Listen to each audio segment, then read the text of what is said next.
Hello, all. I wanted to take some time today to walk you through the course of study that is a part of the transition section of the IEP and what we covered at the fall 2023 in-service. There are some changes that I know can be somewhat confusing, and I want to clear up any miscommunication or anything that could be kind of misconstrued in what we need you to do.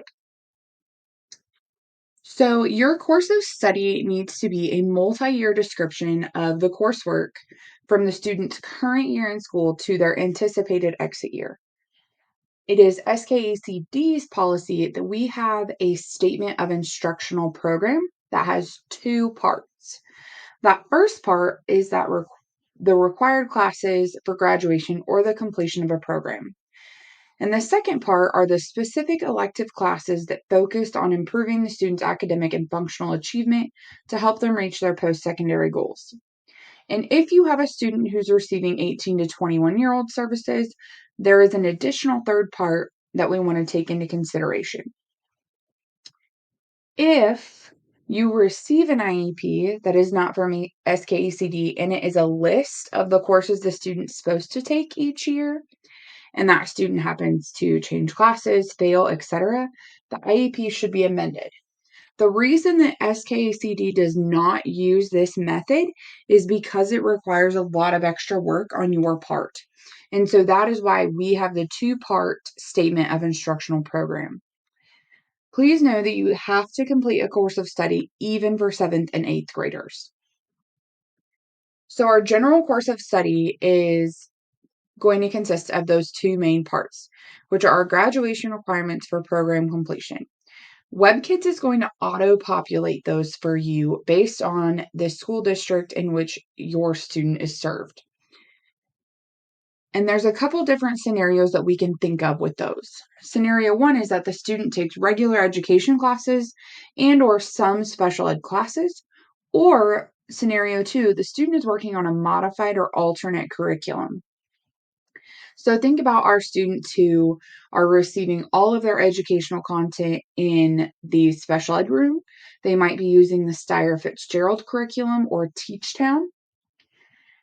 So that's our part one. And then part two include the elective courses that are appropriate for students' measurable post-secondary goals.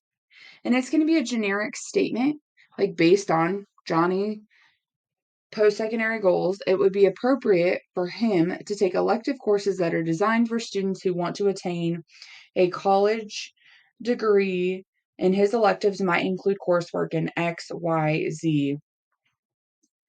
And then if your student is receiving 18 to 21 services, there are those special situations that we need to account for. So let's talk about that part one, and let's talk about each of those scenarios.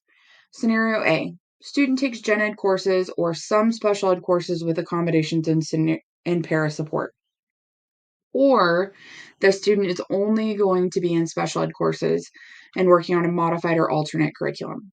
If the student is in scenario A, where they take general education courses and or special ed courses with accommodations and para support, you're going to include the regular graduation requirements that are pre-populated by WebKids.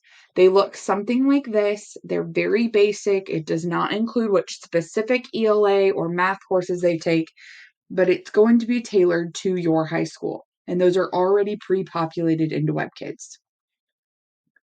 If your student is working on a modified or alternate curriculum, we just need to change that statement that says student will complete high school graduation requirements through classes providing specially designed instruction with a modified curriculum and linked to the state standards in language arts, math, history, or government and science. Feel free to actually copy and paste that and insert your student's name.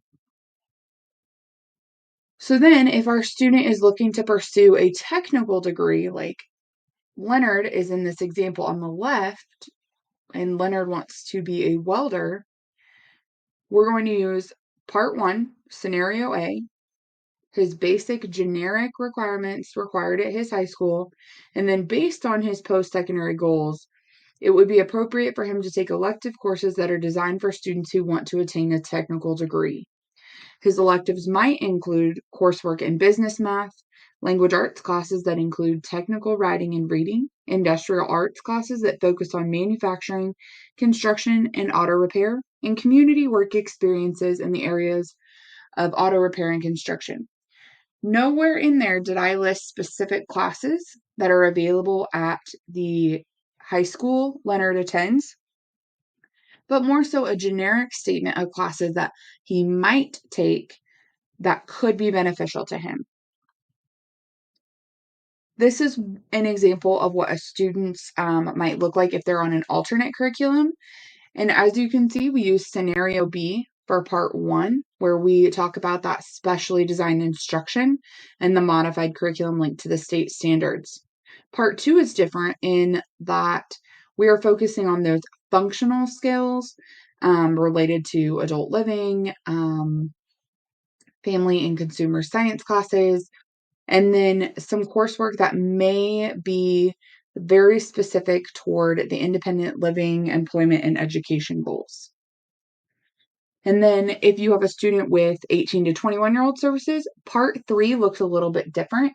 We just want to state that the student may complete those classes during high school or as a part of the 18 to 21-year-old services, and that the curriculum provided as a part of the 18 to 21-year services needs to include instruction in financial management, household management, academics related to career needs, and experiences in the community, as well as work experience and the use of community transportation. So this is what it would look like for a student who is receiving 18 to 21-year-old services. There's those 3 components that make up their entire course of study statement. Please feel free to use these as an example.